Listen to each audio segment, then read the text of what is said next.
Most of my videos are 4 great affordable whiskeys, my 5 favorite whiskeys from this place. 5 whiskeys to try now. But you know what?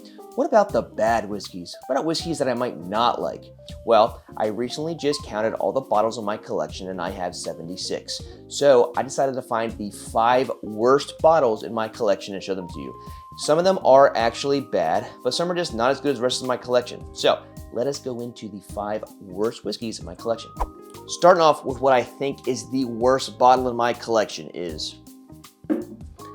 Penelope Rio. And yes, I know, it is allocated, but I gotta tell you, this thing, for me, is very, very gross. It's on $105, and it's just not worth it for me. So let's get into the facts real quick. Penelope Rio is a straight bourbon whiskey finished in honey and amberana barrels. It is 49% alcohol, 98 proof. Now, if I came across this in a blind tasting, I don't think I would think this was a bourbon. I love finished bourbons. They are very good. A lot of the French oak stuff. I like sherry. I like port things. This amberana honey, it basically tastes like screwball, except probably worse. That's peanut butter. This literally just tastes like cinnamon toast crunch. It is entirely too sweet. It doesn't taste like bourbon. A finished bourbon should accentuate the bourbon flavors, not take away from them. And this is just way, way, way, way, way too sweet. I don't know if it's the batch that's the problem. My batch is 24-901. It could be the batch, I don't know. But I was really happy to find it because it's allocated, and then now I'm super sad that I have it. So I'm looking to give it away. Haven't reviewed it yet, but spoilers, it's not gonna be a good review. It's just too sweet, and the fact that it's allocated and over $100 is just crap. And again, it tastes to me like a flavored liqueur.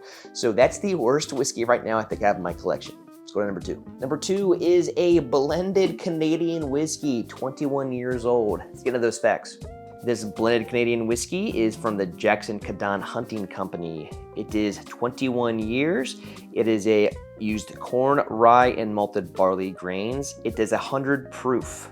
Now, I got this around 2 years ago from a site called Mash and Grape. I signed up for their bourbon club, and it's supposed to be a mystery bourbon. This is the first one they sent to me. Now, this isn't inherently bad. It's a 21-year blend of Canadian whiskeys, and it's really, really weird. It basically tastes like grape Fanta, and I'm not kidding. It's grapey, has a lot of banana bread aspects to it, but it's really, really thin. It definitely does not taste like it's 50% alcohol and 100 proof. It's just really, really odd. And it isn't something that I would pick up and just try and pour a dram of and sit around and have that for a bit. It is just, hey, I have this, let me drink it. Now, a bunch of it is gone because I used to stream a lot with these whiskeys and I used to have to drink a ton of it. So that's kind of the only reason that it's been down. I haven't touched it really in probably 3-4 months. So I just don't think this bottle is all that special. I think it's kind of lame. I don't know what it would retail for, but I paid $80 for the membership, so I don't think it's worth that. This thing might be like, to me, $50 max. So let's go to number 3.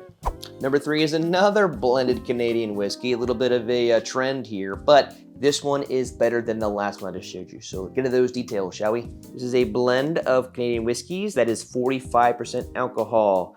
It was aged in 3 years in oak barrels and then aged for 2 more years in oak barrels, port casks, and Cabernet barrels. This was the second bottle that Mash and Grape sent to me. I think they like their Canadian whiskey. Now, I think they were based up in upstate New York, so it's probably why they had a few Canadian blends for me, but this actually, to me, tastes like a rye. I really think I can get a lot of those oaky aspects out of here and a little bit of the fruity tannins. It is not a bad bottle when you compare it to my previous one in that 21-year blend. It's just, again, not super great. It doesn't have a lot of the full flavor as a lot of my other bourbons do, or even some ryes. And I just would rather drink other things in my collection than this one. But this one's called Trifecta. Sorry, this is the Trifecta whiskey. And it's not bad. But again, it's using oak, it's using port, and it's using Cabernet. So a lot of fruit notes here. It's definitely a little spicy. Mouthfeel is thin as well. I think maybe if it was higher proof and possibly 7-year blend, might be a little better. But anyway, that is my 3rd worst whiskey. Or number 4. Okay, it's a bad scotch. I got the Balvenie Sweet Toast of American Oak.